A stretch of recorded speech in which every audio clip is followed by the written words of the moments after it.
Bangladeshi racer Avik Anwar Gulf Pro Car চ্যাম্পিয়নশিপের সপ্তম ও শেষ রাউন্ড সফলভাবে সম্পন্ন করে রেনল্ট ক্লিও ক্যাটাগরিতে অংশ নিয়ে 10 জন প্রতিযোগীর মধ্যে নিজের ক্লাসে প্রথম স্থান অর্জন করেছেন। এর মাধ্যমে তিনি 2025-26-এর রেনল্ট ক্লিও ক্লাস চ্যাম্পিয়ন হন। শুধু তাই নয়, পুরো মৌসুম জুড়ে ধারাবাহিক পারফরম্যান্সের মাধ্যমে আভিক ইউএই ট্যুরিং কার চ্যাম্পিয়নশিপ 2025-26-এর শিরোপা জয় করেছেন।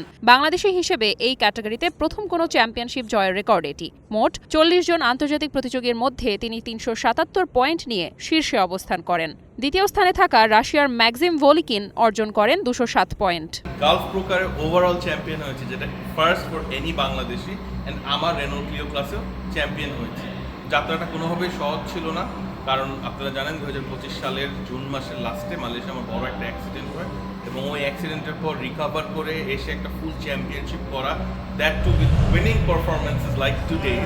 আজকে বৃষ্টি পড়ছে, আমার কাছে কোনো রেইন টায়ার ছিল না, তারপরেও I drove exceptionally well to bring pride for my self and my country. দোয়া করবেন যাতে দেশের জন্য এরকম আরও অনেক ভিক্টরি নিয়ে আসতে পারি।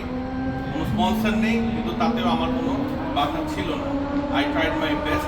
শনিবারে বৃষ্টিস্নাত ফাইনাল রেসটি ছিল খুবই চ্যালেঞ্জিং, যেখানে অধিকাংশ রেসার ওয়েট টায়ার্স ব্যবহার করলেও আভিক পুরো রেসটি সম্পন্ন করেন স্লিক টায়ার্স দিয়ে। প্রতিকূল আবহাওয়া আর তীব্র প্রতিযোগিতার মধ্যেও তিনি অসাধারণ দক্ষতা এবং একই সাথে আত্মবিশ্বাসের পরিচয় দিয়ে রেস শেষ করেন।